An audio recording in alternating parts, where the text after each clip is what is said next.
বঙাইগাঁও চহৰৰ যিখন পশু চিকিৎসালয় আছে তাত মই উপস্থিত আছোঁ। এইখন এখন সাব চেণ্টাৰ উপকেন্দ্ৰ, কিন্তু আমি দেখুৱাব বিচাৰিছোঁ ইয়াৰ দৃশ্য। আৰু এই মুহূৰ্তত মই ইয়াত উপস্থিত আছোঁ প্ৰায় 10:30 বাজিছে, অৰ্থাৎ 10:30 হ'বৰ হ'ল, কিন্তু এই মুহূৰ্তলৈকে কোনো ধৰণৰ ইয়াতে বিষয়াক আমি দেখিবলৈ পোৱা নাই। অৰ্থাৎ যিগৰাকী চিকিৎসক আছে তেখেত অনুপস্থিত। আমি দৃশ্য দেখুৱাইছোঁ তেখেতৰ কোঠাৰ দৃশ্য। আয়ুষ আছে মোৰ সৈতে, আয়ুষে দেখুৱাব। এয়া হৈছে তেখেতৰ কোঠাৰ দৃশ্য।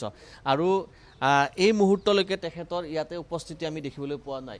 আৰু আমি দেখুৱাইছোঁ, আমি দৃশ্য দেখুৱাইছোঁ, মাত্ৰ ইয়াতে 6গৰাকীকৈ ইয়াতে ষ্টাফ আছে, অৰ্থাৎ চিকিৎসক আছে, তাৰ সমান্তৰালকৈ বাকী ষ্টাফসমূহ আছে, কিন্তু ইয়াতে এগৰাকী তেখেত চতুৰ্থ বৰ্গৰ কৰ্মচাৰীক আমি দেখিবলৈ পাইছোঁ। তাৰ বাহিৰে আমি দেখিবলৈ পোৱা যোৱা নাই এগৰাকী বিষয়াক, অৰ্থাৎ চিকিৎসক নাই। আৰু এই মুহূৰ্তত আমি দেখুৱাইছোঁ এটা ছাগলী চিকিৎসাৰ বাবে লৈ আহিছে। আমি দৃশ্য দেখুৱাইছোঁ ND24 দৰ্শকসকলক। ছাগলী এটা লৈ আহিছে, কিন্তু ইয়াতে যদি আপুনি চিকিৎসাৰ বাবে পশু লৈ আহে তেতিয়াহ'লে ইয়াত চিকিৎসা আপোনালোকে নাপাব, কাৰণ দীৰ্ঘদিনীয়া সমস্যা, আজিৰ সমস্যা নহয়, এইটো এটা দীৰ্ঘদিনীয়া সমস্যা পৰিণত হৈছে। বঙাইগাঁও চহৰৰ মাজমজিয়াত এইখন চিকিৎসালয় উপকেন্দ্ৰ, কিন্তু ইয়াতে চিকিৎসক নাথাকে। এজন যুৱক, তেখেতে বাৰম্বাৰ ইয়াতে আহিছে, কিন্তু আহিলেও তেখেতে কোনো ধৰণৰ চিকিৎসা পোৱা নাই। আপুনি কিমান দিনমান আহিছে এইখন চিকিৎসালয়? লাষ্ট 1.15 ইয়াৰ্ছলৈকে আহি আছোঁ ইয়াতে। চিকিৎসক থাকে নে নাথাকে? মোষ্ট অফ দ্য টাইম নাথাকে। এইটোৱে এটা ডাঙৰ প্ৰব্লেম হৈ গৈছে ইয়াতে। চিকিৎসক নাথাকে। আহিলে কি বুলি কয়? আহিলে এছিষ্টেণ্টজনী থাকে, ট্ৰিটমেণ্টবিলাক মানে যেনেকৈ হ'ব লাগে ফাৰ্ষ্ট তেনেকুৱা নহয়। ডক্টৰ নাথাকে, ৰখিব দিয়ে, বাহিৰৰ পৰা মাতিব, তেতিয়া কেতিয়া আহে ইহঁতে। মষ্ট অফ দ্য টাইমটো নৰ্মেল মানুহ আহিলে কৈ দিয়ে নাই বুলি কৈ দিয়ে। আৰু কোনোবা চিনাকি মানুহ আহিছে তেতিয়া ক'ব ৰখক, মাতি আছোঁ, এনেকৈ কেতিয়া আহিব, কেতিয়া ট্ৰিটমেণ্ট ষ্টাৰ্ট হ'ব, কোনো গেৰেণ্টি নাই এইবিলাকৰ। মানে নাথাকে চিকিৎসক? মষ্ট অফ দ্য টাইম নাথাকে। মানে চিকিৎসা নাপাইছে আপোনাৰ পশুবিলাকে? মইতো পৰহি এটা ডগ পঠাইছিলোঁ ইয়াতে, ইয়ে ক'ব গ'লে পোৱা নাই। উইদাউট এক্সৰে বহুত প্ৰেছাৰাইজ কৰা হৈছে।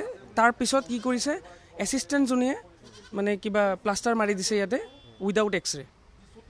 ইয়াত দেখিবলৈ পাইছে এই মুহূৰ্তত এজন ভুক্তভোগী যিগৰাকী যুৱকে ইয়াতে চিকিৎসাৰ বাবে লৈ আহিছিল, তেখেতৰ নিজৰ কুকুৰ এটা লৈ আহিছিল, কিন্তু চিকিৎসা পোৱা নাই। আপুনি আহিছে, আপুনি ছাগলীটো লৈ আহিছে? হয়। এতিয়া চিকিৎসক আছে নে নাই? মই গমেই নাপাওঁ, আহিলোঁ মাত্ৰ জাষ্ট। এয়া ছাগলী লৈ আহিছে। আৰু এগৰাকী বাইদেউক আমি দেখিছোঁ, বাইদেউ ভিতৰত আছে। বাইদেউ, ডক্টৰ কেইটা বজাত আহিব? ডক্টৰ বৰ্তমান ছুটীত আছে, আপোনাক বাৰে বাৰে কোৱা হৈছে ছুটীত আছে। 3-4 দিনৰ ছুটী লৈছে। বাকী বাইদেউ বাহিৰত ফিল্ডত গৈছে, আধাৰে ছেটিং কৰিব লগা কাম দিছে আমাক চৰকাৰৰ পৰা, সেইটো কৰিব গৈছে। সেইকাৰণে আহোঁতে পলম হৈ আছে। কিন্তু টাইম কেইটা বজাত আপোনালোকৰ? টাইম 9টা বজাৰ পৰা আধা ছেটিং কৰিব গৈছে, সেইটো নকৰিলে নহয়। আমাৰ ওপৰৰ পৰা অৰ্ডাৰ দিছে। এতিয়া কেইটা বাজিছে বাইদেউ? এতিয়া বাজিছে, দেৰি হ'বই, যিহেতু ফিল্ডত গৈছে। আধা ছেটিং আমাৰ এতিয়া বৰ্তমান আধা ছেটিং কৰিব দিছে। ছাগলীবিলাক আহিছে কোনে কৰিব মাতি দিছোঁ আমি। তেখেত চতুৰ্থ বৰ্গৰ কৰ্মচাৰী, আৰু তেখেতে উল্লেখ কৰিছে যে চিকিৎসক আছে, কিন্তু চিকিৎসক আহি পোৱা নাই। অৰ্থাৎ আপুনি যদি ইয়াতে আহে, চিকিৎসা কৰিবলৈ আহে, তেতিয়াহ'লে চিকিৎসা কিন্তু ইয়াতে পোৱা নাযায়। এই ধৰণৰ অভিযোগ ৰাইজৰ আছে। আৰু এই মুহূৰ্ততো আমি দেখিছোঁ যে ছাগলী লৈ আহিছে, ছাগলী দেখিবলৈ পাইছে, কিন্তু ইয়াতে চিকিৎসক এতিয়াও নাই। অৰ্থাৎ ক'বলৈ গ'লে এই যিখন চিকিৎসালয় আছে, অৰ্থাৎ উপকেন্দ্ৰ আছে, ছাব চেণ্টাৰ আছে, এইখন এতিয়া ফুলদানিত পৰিণত হৈছে। ৰাইজৰ অভিযোগ আছে, দীৰ্ঘদিনীয়া অভিযোগ আছে যে ইয়াতে চিকিৎসক নাই, এই ধৰণৰ অভিযোগ আছে। আজিৰ দিনটোত আমি ইয়াতে আহিছিলোঁ, আৰু আজিৰ দিনটোতো এতিয়া প্ৰায় 10:30 বাজিছে। 9 বজাত হস্পিটেল এইখন চিকিৎসালয় খুলিব লাগে, কিন্তু এই মুহূৰ্তলৈকে চিকিৎসক নাই। আৰু ইয়াতে থকা কৰ্মচাৰীসকলে কৈছে যে তেখেতে কিবা কামত গৈছে।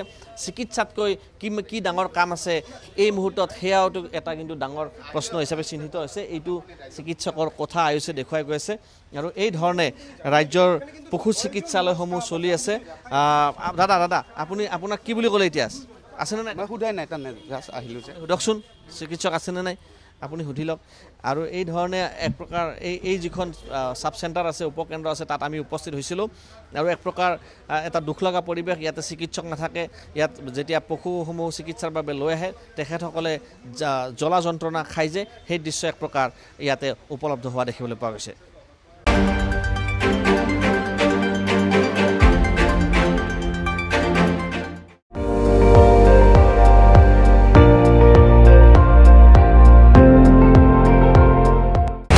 আপুনি চাই আছে ND24, সৰ্বশ্ৰেষ্ঠ নহয়, সৰ্বোত্তমৰ দৌৰত।